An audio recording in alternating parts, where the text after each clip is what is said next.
Today, crypto prices are mixed after Fed Chair Powell says the central bank is prepared to keep raising rates. Mastercard backs out of a partnership with Binance. And Jamil Nazarali of EDX Markets breaks down how his non-custodial crypto exchange is going about 2 months after going live.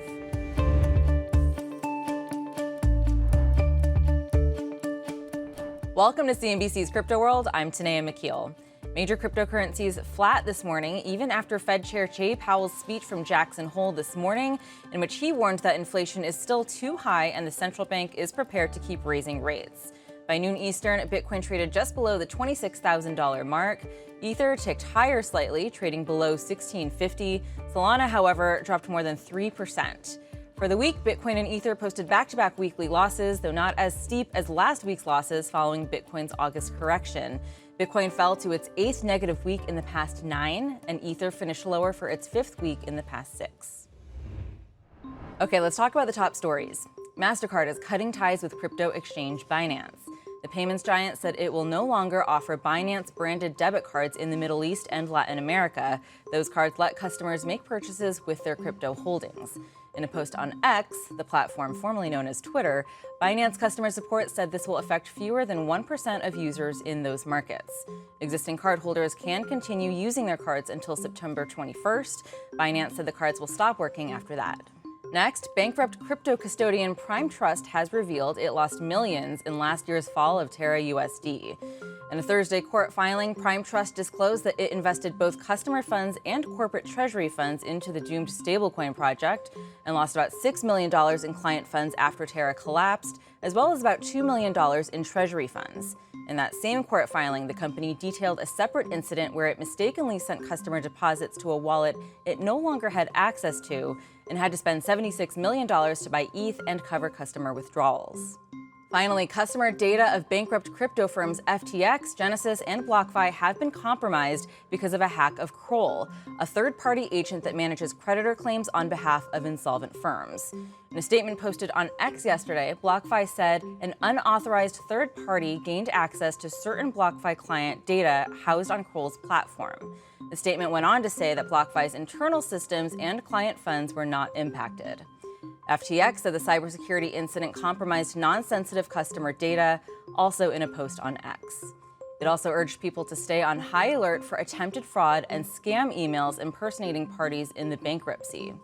Kroll published a statement on its website today saying that the hack stemmed from a SIM swapping attack and that the hacker gained access to files containing personal information.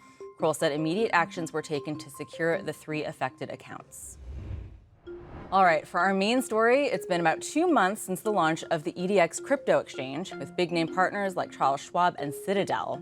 Crypto World's Talia Kaplan caught up with CEO Jamil Nazarali to see how it's going and what's next for the platform. Last time you and I spoke was back in October, shortly after EDX Markets announced launch plans for a non-custodial exchange. And then in June, EDX Markets launched, offering Bitcoin and Ether trading, just to name a few. Of course, a lot has taken place between then and now. We've seen a lot of scandals and bankruptcies, most notably the collapse of FTX. So I'm wondering if FTX's implosion impacted any of your plans, specifically your launch date. The implosion of FTX was definitely a really important event.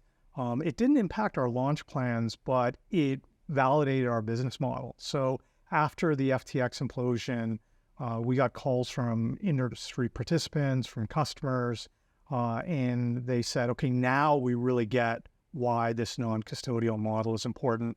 Now we really get what you're trying to do. And it really also increased credit risk in the industry. And so firms are less willing to extend credit to each other. Firms are less willing to park capital on exchanges. And with our model, they don't need to do that. And so I think it really validated our business model. What was really gratifying was we were in the middle of a fundraise when FTX blew up. And I got really worried because it was really literally in the middle of a fundraise we were doing. But we completed that fundraise. Not a single firm dropped out. We raised as much capital as we expected, and at the same valuation that we were looking to raise, which was really exciting. EDX has the backing of several financial titans, including Citadel, Charles Schwab, Fidelity Digital Assets. And last time you were on the show, you discussed Wall Street adoption of crypto with us. I'm wondering if you think the FTX collapse impacted Wall Street adoption of crypto, and what will it take for Wall Street to gain confidence in crypto again? I do want to point out that recently we also learned that there have been several applications for spot Bitcoin ETFs from big names in finance, including BlackRock, the world's largest asset manager. So I'm wondering what that signifies to you. Perhaps it shows that long-term institutional interest has not diminished.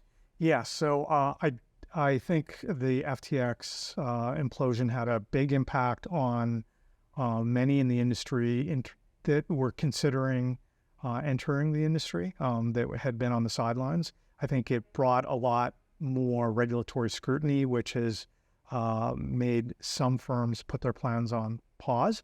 But we've seen a lot of really big, important market leaders enter, right? Whether, as you said, BlackRock, Fidelity, Citadel, Virtu, all the market participants that are part of EDX. So that's been